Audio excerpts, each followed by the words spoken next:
Hey guys. All right, day 64.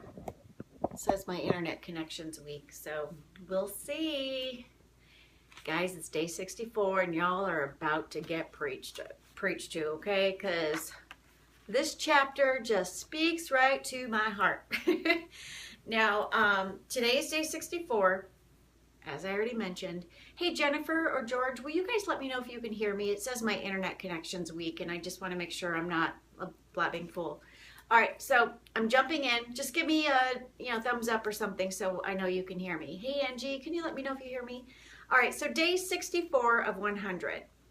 Get your soul to talk. Y'all, this is gold right here. So get your soul to talk. The author in this one, thank you, Angie. The author in this one is talking about how culturally we are not told that it's wise or acceptable to talk to ourselves, and that the very nature of doing so is the actual very meaning, bear with me, quite possibly of perceived insanity. And let's face it, yeah, we're talking, if you see somebody down the street, walking down the street talking to themselves, they're going to look and saying, that's not what he's saying to do. He's saying, just listen to yourself. He talks about how Plato defined thinking as the soul talking to yourself, and I absolutely agree with it. He says that if you want to get your life worked out, any problems that you're dealing with, if you want to get your life worked out, there is no one better for you to talk to than yourself. Y'all, he's right, okay? Because this is what I do with Sherby. Well, I don't want to digress. Okay. No one person has as much information about you as you do. Nobody knows as much about your problems or your personality or anything as much as you do. Nobody knows anything about your skills or your capabilities or your heart's desires as much as you do. Nobody knows anything better about you than yourself. And he says that nobody in that knowing, nobody can do anything more for you than you can do for yourself. What? That is amazing, you guys. Internalize that. Most people don't talk to themselves at all, he says, which we're going to circle back on that topic. He says that most people don't talk to themselves at all. They listen to the radio, they watch TV, they watch, they read gossip magazines, they fill up on words and thoughts of other people all day long. But it's impossible to indulge on that kind of activity and also to get motivated. Motivation is something that you talk yourself into, and he's absolutely right. But he says on here that most people don't talk to themselves, and I would say on the contrary, before I get on to my thoughts, he recommends 2 books in this reading. He talks about one book called Learned Optimism, which I've never read. Sounds amazing just by the title. And the other is The 6 Pillars of Self-Esteem, which I have read, and that's amazing. Quick reads, that kind of thing. So what he's talking about in terms of talking to yourself, obviously we're not talking about, truly vocalizing out loud, but we're talking about listening to yourself. Shutting the world off and paying attention to what it is that you're thinking.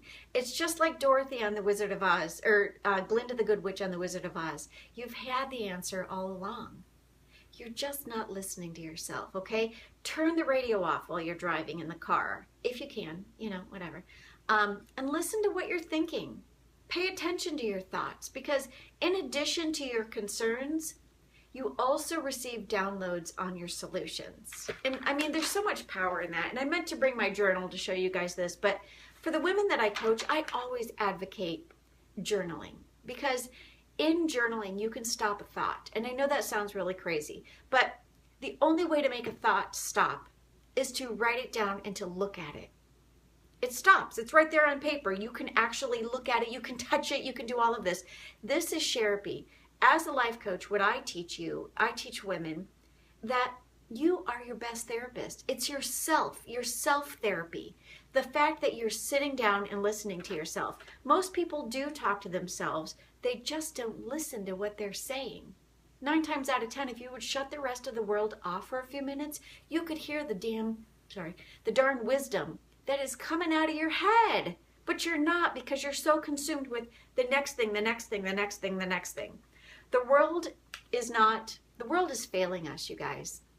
We are not failing ourselves. The world is failing us because it's overwhelming us with all this information, and it's causing us to be what the world thinks that we need to be. It's causing us to think that we need to think the world the way the world thinks.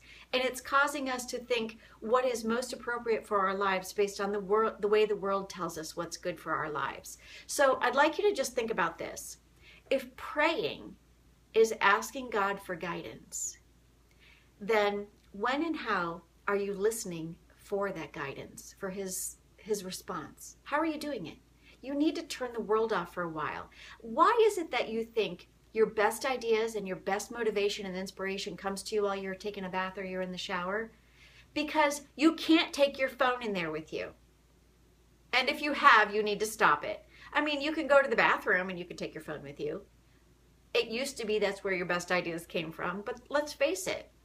Your answers come to you when you're in solitude. So get some more time alone with yourself, because you are your best life coach. You have all the answers you need. You just need to be wise enough to realize that you have to ask the questions to receive the guidance, okay? It's perfectly fine for you to turn the radio off or turn the news off and to just sit with yourself. And how do you journal? I get asked this question all the time. You journal by simply writing down what it is you're thinking and feeling. And then getting curious about it. You know, where did I learn this about myself? Who was it that told me that I'm fat and no good and worthless? Who was it that told me that I'm ugly and I'll never amount to anything? And just start getting curious about what you're thinking and why you're thinking and who started that thought process.